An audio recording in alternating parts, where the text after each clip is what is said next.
जी हाँ दोस्तों, बात करेंगे महिला सुपरवाइजर भर्ती 2024। और ये जो वैकेंसी की मैं बात कर रहा हूँ 20,000 से ज़्यादा पदों वाली वैकेंसी, ये वैकेंसी मई महीने में निकाली गई थी, लेकिन इलेक्शन टाइम की वजह से और फिर उसके बाद में रिजल्ट अवेटेड था इलेक्शन का, तो उस वजह से पोस्टपोन कर दिया गया था। फॉर्म भी निकाले गए थे, लेकिन वापस से अभी इसको रीएक्टिवेट किया गया है। ये सुपरवाइजर के लिए अगर आपने पहले आवेदन नहीं किया था तो आप वापस से आवेदन कर सकते हो। यहाँ पे डेट्स दे रखी है, जुलाई महीने की ये वैकेंसी रहेगी। फिलहाल 10-12 ग्रेजुएट अगर आप पास हो आवेदन कर सकते हो। जुलाई महीने की ये वैकेंसी है, सीधी भर्ती है। इसके अलावा सुपरवाइजर पद के लिए आपका एग्ज़ाम टेंटेटिव है।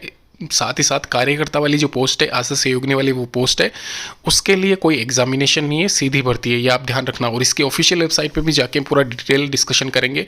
साथ ही साथ ध्यान रखना, जिस भी पंचायत समिति के अंडर आप आते हो उसी से आप अप्लाई करिए, क्योंकि यहाँ पे साफ साफ लिखा हुआ है अगर अदर से आप अप्लाई करते हो तो उसमें आधार कार्ड या जो भी होता है आपके डॉक्यूमेंट्स मैच नहीं होते तो आपका फॉर्म रिजेक्ट कर दिया जाएगा। तो शुरू से लेकर एंड तक इस वीडियो के साथ में आप बने रहिए। दोस्तों यहाँ पे विस्तार में बात करते हैं अभी WCD यानी कि वुमेन एंड चाइल्ड डेवलपमेंट, महिला एवं बाल विकास विभाग, महिला सुपरवाइजर आशा सहयोगिनी कार्यकर्ता के 20,531 पदों पे ब्लॉक स्तर पर आयोजित भर्ती प्रक्रिया में आवेदन हेतु सबसे पहले अपनी पंचायत समिति में रिक्त पदों की सूची विभागीय वेबसाइट से आप जांच ले, जो कि कैसे जांचना वो भी मैं आपको बताऊंगा। उससे पहले आप यहाँ पे देख लीजिए, यहाँ पे जो ये वैकेंसी है इसमें सुपरवाइजर के 8,359 पद है, 5,000 के करीब आशा सहयोगिनी के, कार्यकर्ता के 7,130 पद है। टोटल मिला के 20,000 से ज़्यादा पदों पे ये जो वैकेंसी है, इसमें अभी वर्तमान में जो सैलरी चल रही है महिला सुपरवाइजर पद के लिए वो 35,500, ये पिछले साल भी थी, इस साल भी है।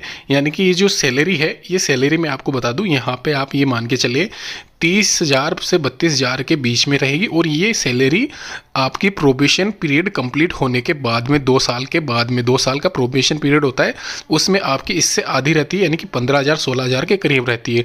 तो ये इसमें आप ध्यान रखना। इसके अलावा सहयोगिनी वाली पोस्ट के लिए 12,600 रुपये, ये एक तरीके से प्रोबेशन के बाद में है, लेकिन यहाँ पे ये ध्यान रखना ये चेंजेस हो सकती है। फिलहाल अभी जो आशा सहयोगिनी को मिल रहा है वो 8,000 से 10,000 के बीच में मिलता है, ये आप ध्यान रखना। और ये एकदम लो लेवल वाली वैकेंसी नहीं है, ये आप ध्यान रखना। यहाँ पे जो वैकेंसी है, ये वैकेंसी सभी पंचायत समितियों में जो भी मतलब एक तरीके से आंगनवाड़ी केंद्र होते हैं वहाँ पे फुलफिल की जाएगी, ये आप ध्यान रखें। इसके अलावा कार्यकर्ता वाली इससे अपर ग्रेड वाली होती है सहयोगिनी से, उसकी सैलरी यहाँ पे 14,500 है। और ये जो सैलरी इसमें बताई गई है, ये सारी सैलरी यहाँ पे इसमें ये आप मान के चलिए 12,000 के आसपास या 10,000 के आसपास आपको प्रोबेशन में मिल सकता है, और 2 साल बाद में फिर ये सैलरी हो जाती है। ये आप थोड़ा ध्यान रखें। इसके अलावा और जो फर्दर डिटेल्स है वो डिटेल्स में मैं आपको बता देता हूँ। यहाँ पे जो सुपरवाइजर वाली पोस्ट है उसमें एग्जामिनेशन, आपका जो परीक्षा पेपर है वो एक तरीके से सामान्य ज्ञान, करंट अफेयर या फिर रीजनिंग या कंप्यूटर साक्षरता, ये सारे आपके टॉपिक्स कवर किए जाएंगे। साथ ही साथ 2 घंटे का पेपर, जो कि 50 क्वेश्चन 25 क्वेश्चन 25 क्वेश्चन यानी कि 100 क्वेश्चन 100 मार्क्स के रहेंगे। 2 घंटे का ये पेपर आपका लिया जाएगा। अब इसके सिलेबस की बात करें तो मैं सिलेबस भी आपको मतलब बता दूंगा। यहाँ पे ये नीचे आपको देख लीजिए, यहाँ पे करंट अफेयर में क्या क्या पूछे जाएंगे, रीजनिंग में क्या क्वेश्चन पेपर रहेगा। इसके अलावा जो लास्ट ईयर क्वेश्चन पेपर था, मतलब जो लास्ट टाइम आपका ये सुपरवाइजर वाला एग्जामिनेशन हुआ था उसमें क्या क्वेश्चंस पूछे गए थे, तो मैं आपको बता दूं सिंपल सा। यहाँ पे आप एक तरीके से 10+2 वाला जो पेपर होता है SSC का, आपने देखा होगा, उसका लेवल मैच कर लीजिए, उससे ज़्यादा लेवल नहीं रहता है इसमें, ये आप ध्यान रखें। इसके अलावा हो सकता है इसमें मैथ नहीं है, तो यहाँ पे जो कंप्यूटर वाला जो सेक्शन है उसके क्वेश्चन पेपर इसमें ऐड किए गए हैं।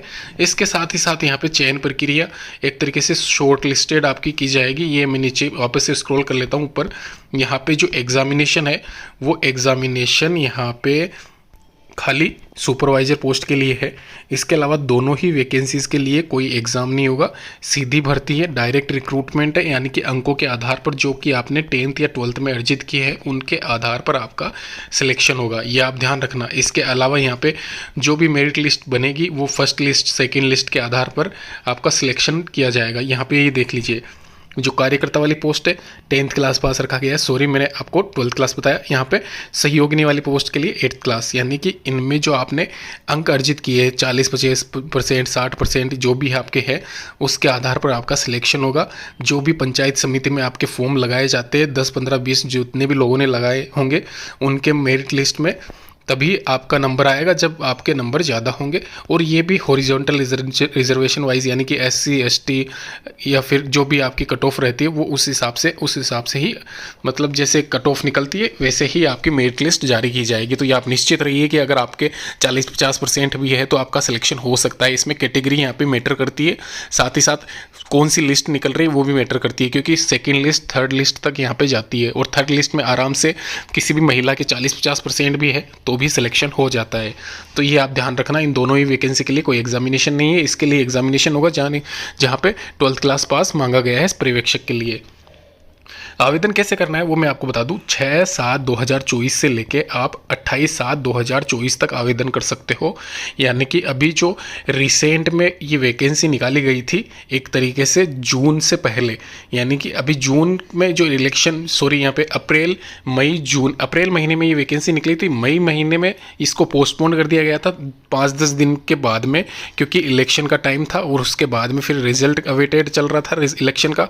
तो फिर कहीं ना कहीं ये अभी वापस से वैकेंसी एक्टिवेट की गई है। तो जिन्होंने फॉर्म भर लिया वो वैकेंसी के लिए आवेदन ना करें, उनका फॉर्म कोई रिजेक्ट नहीं होगा, उनको कंसीडर किया जाएगा। इसके अलावा जिन्होंने नहीं भरा वो वापस से भर सकते हैं 6/7 से लेकर 28/7/2024 तक। तो ये आप ध्यान रखें, वापस से फॉर्म आप ना भरें दोबारा। जब भर चुके हो तो वापस से दोबारा फॉर्म भरने की ज़रूरत नहीं है। इसके अलावा आप आवेदन शुल्क के साथ में WCT की ऑफिशियल वेबसाइट पर आवेदन कर सकते हो, नीचे लिंक दे दूंगा, वहाँ भी जाके इन्फॉर्मेशन चेक कर सकते हो। धन्यवाद।